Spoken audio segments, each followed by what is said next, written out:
Ya Rasulullah, salam.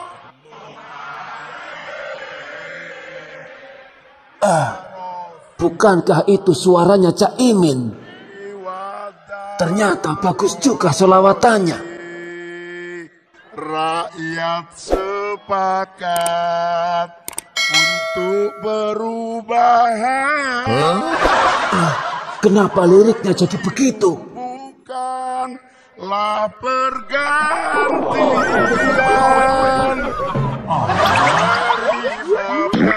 Setauku liriknya tidak seperti itu.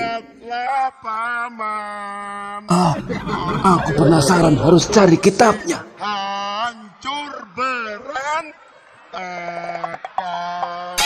Indonesia bukan milik. Selawatan apa ini? Aku belum pernah dengar.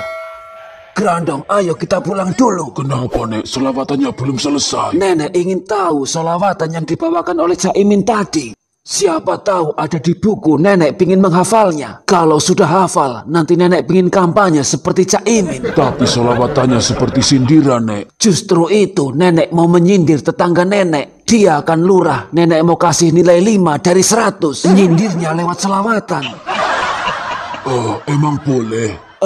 Tidak apa-apa sekali-kali. Habisnya nenek kesel karena dulu dia pernah berjanji, tapi tidak ditepati. Yang 40 kota itu.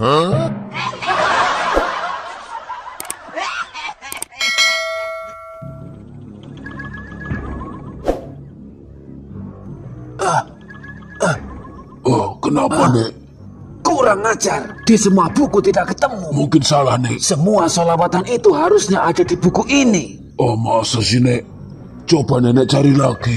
Jangan-jangan Cak Imin belajar di buku kitab angin yang sedang nenek cari itu. Buku kitab angin. Benar, Grandong. Angin itu bukan angin sembarangan. Angin itu seperti manusia memiliki KTP. Dan buku kitab angin itu masih seperguruan dengan kitab Gemoy. Tetapi walaupun seperguruan, kitab itu saling bermusuhan. Dan untuk mendapatkan kitab angin itu, nenek harus belajar jurus goyang Gemoy. Dan menurut keterangan buku ini, jurus goyang Gemoy hanya bisa dipelajari dengan hati yang tulus. Tidak boleh mengumbar kebencian, tidak boleh saling menghina, dan harus saling menjaga persatuan dan kesatuan.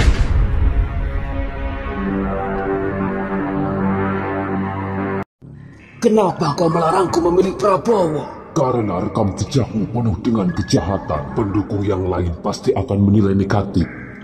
Mereka semua tahu rekam jejakmu dahulu itu seperti apa. Kamu banyak melakukan kesalahan. Pendukung yang lain itu banyak dari kalangan ustadz dan ulama. Mereka pasti akan mencaci dan menghinamu.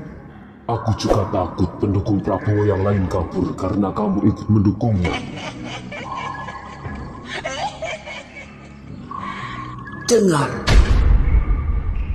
banyak orang yang menyandang gelar ustadz, gus dan sebagainya. Bahkan ibadah mereka pun bisa dibilang sangat sempurna. Tetapi itu semua bisa membuat mereka celaka. Aku sangat tidak mengerti apa yang kau katakan. Orang-orang yang merasa dirinya baik dan selalu memandang buruk orang lain, sekalipun dia pendosa dan suka melakukan maksiat. Tapi tetap kita tidak boleh mengatakan mereka kotor dan hina. Tetapi saya dengar mereka bicara itu karena melihat rekam jejak. Seperti melihat rekam jejakmu yang memang kamu dahulu itu sering melakukan kejahatan. Setiap orang itu punya masa lalu, dan kita tidak berhak untuk menghakiminya.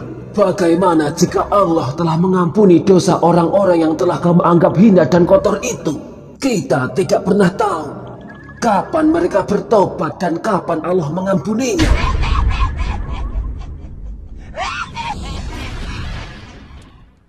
Kita itu tidak boleh golput. Tunggu, Nek. Grandong, kenapa kamu di sini? Katanya kamu jadi petugas PPKS. KPPS, Nek, bukan PPKS. Alah, terserah nenek. Mau bilang apa juga, mulut-mulut nenek. Nek, kita ini mau nyeblos di mana, Mak Lampir? Iya, dari tadi nggak nyampe-nyampe. Kita cari TPS terdekat. Kalau bisa cari yang petugasnya ganteng-ganteng. Nggak mungkin ada yang mau sama nenek. Iya, carilah yang dekat saja. Aku sudah ingin nyoblos nomor 1. Kamu pilih nomor 1, kalau aku pilih nomor 2. Aku yakin nomor 1 pasti menang. Kita lihat saja. Kalau sampai 01 kalah, aku yakin pasti ada yang main curang. Jangan begitu. Kita harus menerima kenyataan siapapun nanti yang menang. Tidak, karena aku yakin sekali 01 itu dekengannya para ulama. Jadi tidak mungkin sekali kalau 01 akan kalah. Lebih baik ikut aku saja. Aku jamin pasti masuk surga. Kamu itu kalau ngomong sepenake wutele dewek. Kamu dengar? Anggap saja pilpres ini seperti pertandingan. Pasti ada yang menang dan ada yang kalah. Yang menang jangan sombong dan yang kalah harus menerima kekalahan dengan lapang dada. Jadi benar, banyak yang tidak percaya dengan hasil quick count. Lantas, bagaimana keadaan dunia maya saat ini? Mereka pada teriak curang, Kakang Bo. Benarkah yang kau katakan? Lihat saja di Facebook atau YouTube. Baiklah kalau begitu, akan kulihat di Facebook dan berita di YouTube. Baskom saktiku, tunjukkan padaku berita yang sedang viral di Facebook saat ini.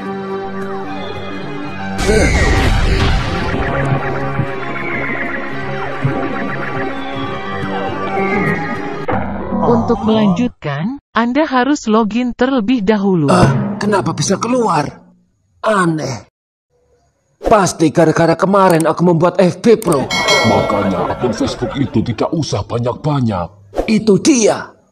Aku ikut-ikutan ini Wartiem katanya bisa dapat duit. Tetapi masalahnya itu, berandaku penuh dengan emak-emak. Semua jadi konten, nyapu jadi konten, semua jadi konten. Aku pikirin.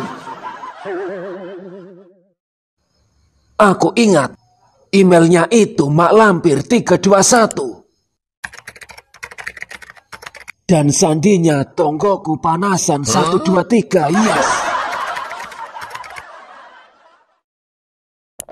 Selamat Anda berhasil login. Lihatlah, benarkan yang aku bilang. Banyak berita kecurangan dari 02. Aneh. Kalau memang mau niat curang, kenapa di video? Aku juga heran, Kakang Bo. Semua seperti rekayasa. Waspada. Aku tidak menuduh dan tidak membela 02. Lalu bagaimana menurut Kakang Bo? Apakah berita ini benar adanya? Setiap pemilu itu pasti ada kecurangan. Tapi bisa jadi dari pihak lain atau sebaliknya. Coba kamu lihat. Kecurangan itu tidak hanya dari 02, 03 dan paslon lain juga pasti ada kecurangan. Surat suara tersebut diduga dicoblos secara tidak sah di Malaysia. Terlihat surat suara itu bahkan sudah dicoblos di gambar Ganjar Mahfud. Belum tentu ini yang melakukannya adalah paslon 03. Dan ini juga belum tentu paslon 01 yang melakukannya. Orang yang mau nyolong ayam saja sembunyi-sembunyi biar tidak ketahuan orang. Padahal itu maling kelas krece. Sedangkan ini malingnya sudah kelas dewa, maling suara rakyat. Masa iya mau di video? Masuk akal juga. Cerdaslah. Orang-orang seperti itu biasanya hanya ingin menjatuhkan. Banyak yang meneriakan kebenaran mengatasnamakan Tuhan, tetapi sesungguhnya mereka tidak tahu apa yang mereka ucapkan. Aku tidak mengerti yang kamu ucapkan, Kakang Bo. Tidak perlu saling hujat jika kita benar percaya kepada Tuhan. Sekalipun seluruh dunia ini curang, jika Allah tidak menghendaki dia jadi pemimpin, walaupun kita mau controk-controkan jotos-jotosan, maka tetap tidak akan pernah jadi. Kita sebagai manusia cukup ikhtiar saja. Pasangan Prabowo Gibran unggul di sejumlah hasil penghitungan lembaga survei. Menurut hasil quick count atau perhitungan sementara pemilihan presiden atau pilpres versi lembaga survei Indonesia Rabu 14 Februari 2024 hingga pukul 19.30 waktu Indonesia Barat. Aku bilang juga apa? Pasti Prabowo lebih unggul. Ini masih hitungan sementara. Kita berdoa saja, jangan terlalu senang dulu. Kalaupun menang, kita jangan terlalu bangga. Tetapi kubu sebelah selalu teriak curang. Kita harus membalasnya, Kakang Bo. Dengar, kita jangan pernah ikut-ikutan mereka. Eling tuso. Jika kebencian dibalas kebencian, apa bedanya? Kita itu tidak membenci, tetapi hanya membela diri, Kakang Bo. Membela diri tidak harus dengan melawannya. Sudahlah, tenangkan hati. Kita cukup lihat saja kabar selanjutnya. Jangan emosian.